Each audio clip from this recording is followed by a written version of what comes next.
নমস্কার বন্ধুরা, আজকের গল্প অবনীন্দ্রনাথ ঠাকুরের লেখা কানকাটা রাজার দেশ।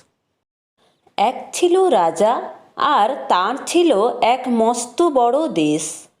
তার নাম হলো কানকাটার দেশ। সেই দেশের সকলেরই কান কাটা। হাতি, ঘোড়া, ছাগল, গরু, মেয়ে, পুরুষ, গরিব, বড় মানুষ সকলেরই কান কাটা।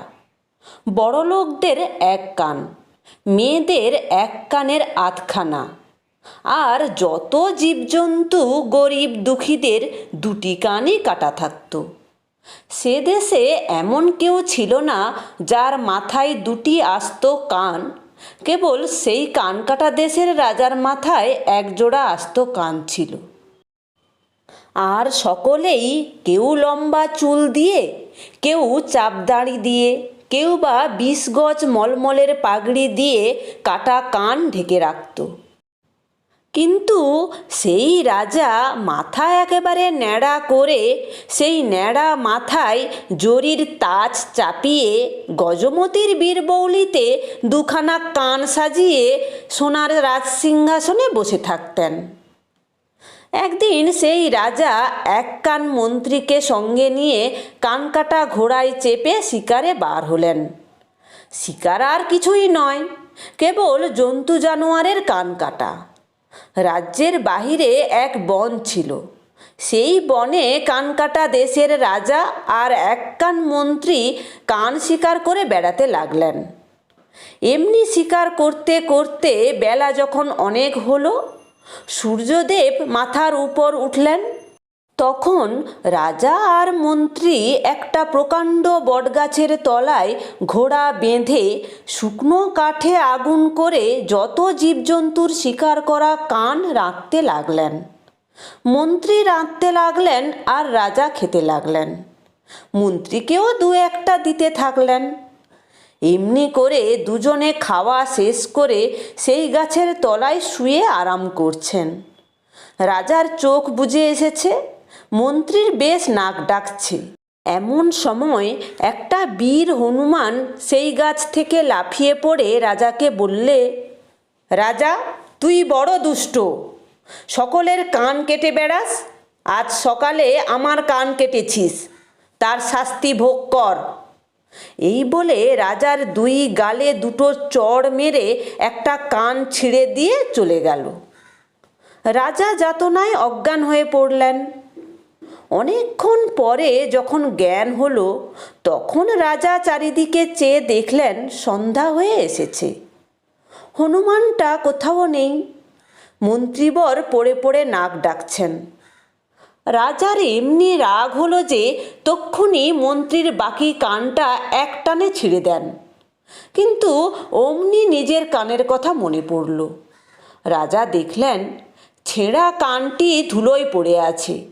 তাড়াতাড়ি সেটিকে তুলে নিয়ে সযত্নে পাতায় মুড়ে পকেটে রেখে তাজ টুপির সোনার জরির ঝালর কাটা কানের উপর হেলিয়ে দিলেন, যাতে কেউ কান দেখতে না পায়। তারপর মন্ত্রীর পেটে গুঁতো মেরে বললেন, ঘোড়া আন।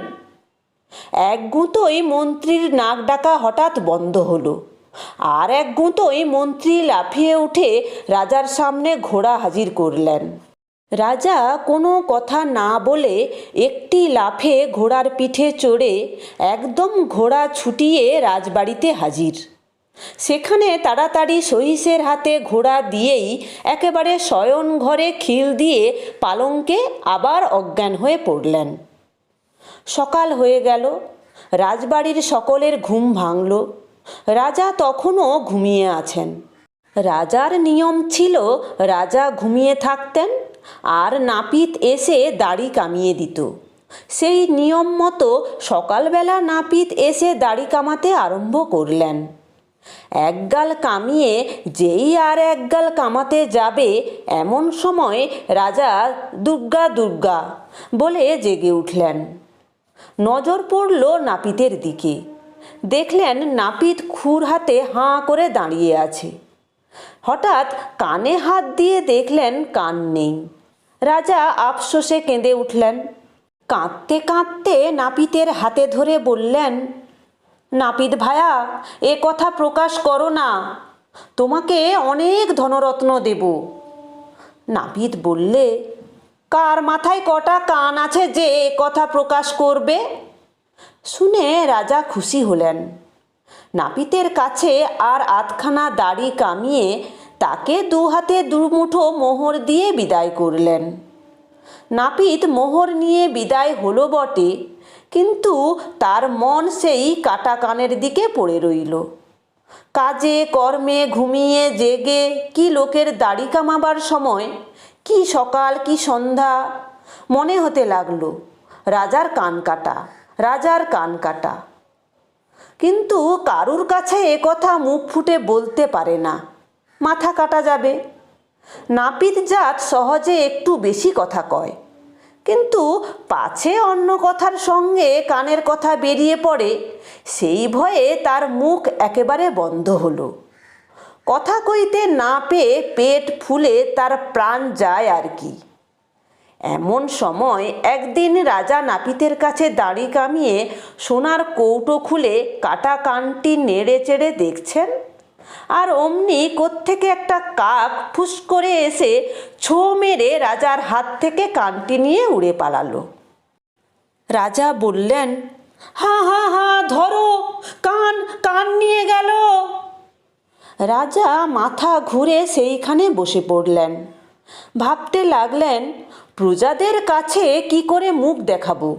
এদিকে নাপিত খুর ভাঁড় ফেলে দৌড়, পরে তো মরে এমন দৌড়।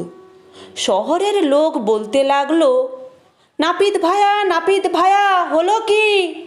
পাগলের মতো ছুটছ কেন? নাপিত না রাম না গঙ্গা, কাকের সঙ্গে ছুটতে ছুটতে একেবারে অজগর বনে গিয়ে হাজির। কাকটা একটা অশ্বত্থ গাছে বসে আবার উড়ে চলল, কিন্তু নাপিত আর এক পাও চলতে পারলে না। এখন কি করি? রাজার কান কাটা ছিল, অনেক কষ্টে সে কথা চেপে রেখেছিলুম। এখন সেই কান কাকে নিলে এ কথাও যদি আবার চাপতে হয়, তাহলে আমার দফা একদম রফা। ফোলা পেট একেবারে ফেঁসে যাবে। এখন করি কি? নাপিত এই কথা ভাবছে, এমন সময় গাছ বললে, নাপিত ভায়া, ভাবছ কি? নাপিত বলল, রাজার কথা। গাছ বলল, সে কেমন? তখন নাপিত চারিদিকে চেয়ে চুপি চুপি বললে, রাজার কান কাটা, তাই নিলে কাক বেটা।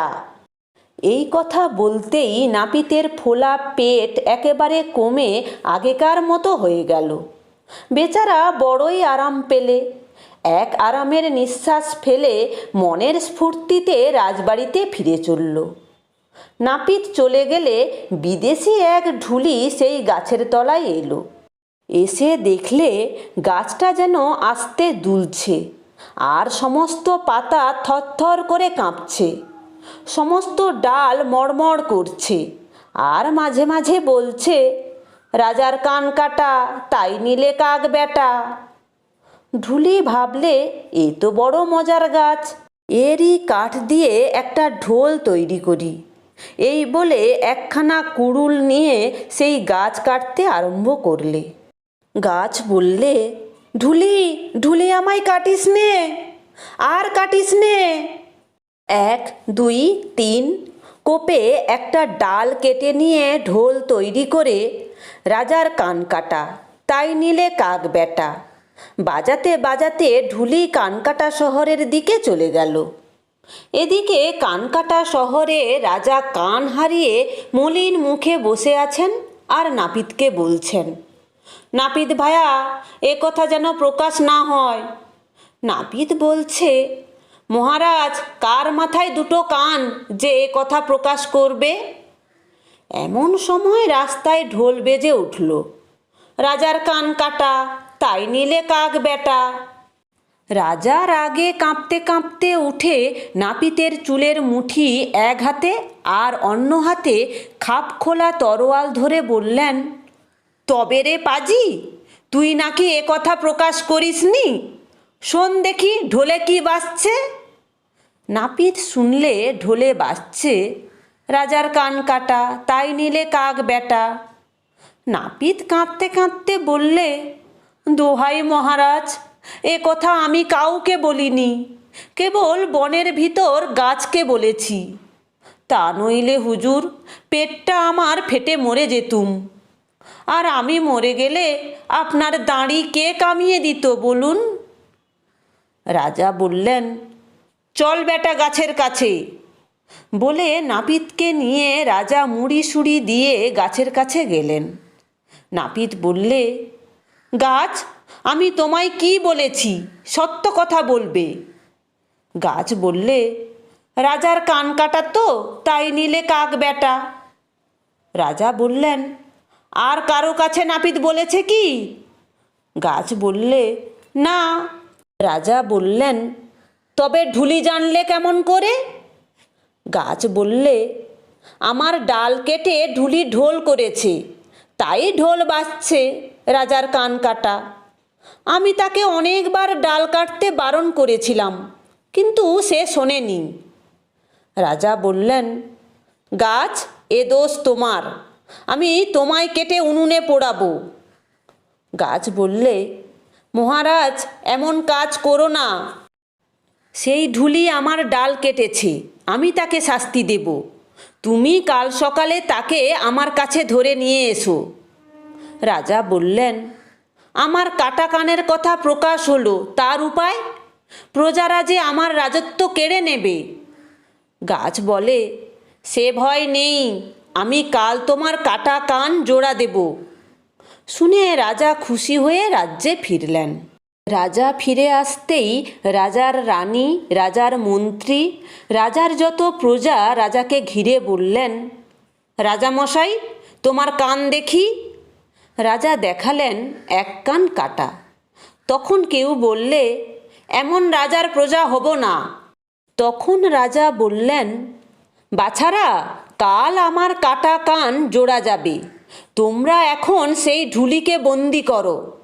কাল সকালে তাকে নিয়ে বনে যে অশ্বত্থ গাছ আছে তারই তলায় যেও।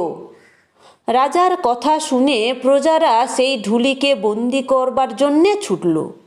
তারপর দিন সকালে রাজা, মন্ত্রী, নাপিত, রাজ্যের যত প্রজা আর সেই ঢুলিকে নিয়ে ধুমধাম করে সেই অশ্বত্থ তলায় হাজির হলেন। রাজা বললেন, অশ্বত্থ ঠাকুর, ঢুলির বিচার করো।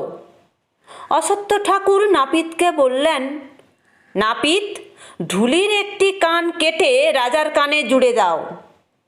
নাপিত ঢুলির একটি কান কেটে রাজার কানে জুড়ে দিল। চারিদিকে ঢাক ঢোল বেজে উঠল। রাজার কান জোড়া লেগে গেল। এমন সময় যে হনুমান রাজার কান ছিঁড়েছিল সে এসে বললে, অশ্বত্থ ঠাকুর, বিচার করো, রাজামশাই আমার কান কেটেছে, আমার কান চাই। অশ্বত্থ বললেন, রাজা, ঢুলির অন্য কান কেটে হনুকে দাও। এক কান কাটা থাকলে বেচারির বড় অসুবিধা হতো, দেশের বাইরে দিয়ে যেতে হতো। এইবার ঢুলির দু কান কাটা হলো, সে এখন দেশের ভিতর দিয়ে যেতে পারবে। রাজা এক কোপে ঢুলির আর এক কান কেটে হনুর কানে জুড়ে দিলেন। আবার ঢাক ঢোল বেজে উঠল। তখন অশ্বত্থ ঠাকুর বললেন, ঢুলি, এইবার ঢোল বাজা। ঢুলি লজ্জায় ঘাড় হেঁট করে ঢোল বাজাতে লাগলো। ঢোল বাজছে, ঢুলির কান কাটা, ঢুলির কান কাটা। রাজা ফুল চন্দনে অশ্বত্থ ঠাকুরের পুজো দিয়ে ঘরে ফিরলেন। রানী রাজার কান দেখে বললেন, একটি কান কিন্তু কালো হলো। রাজা বললেন, তা হোক, কাটা কানের থেকে কালো কান ভালো, নেই মামার চেয়ে কানা মামা ভালো। সবাই ভালো থাকবে, সুস্থ থাকবে। এরকম আরও মজার মজার হাসির গল্প শুনতে হলে চ্যানেলটি অবশ্যই সাবস্ক্রাইব করে পাশে থাকা বেল আইকনটি প্রেস করো। নমস্কার।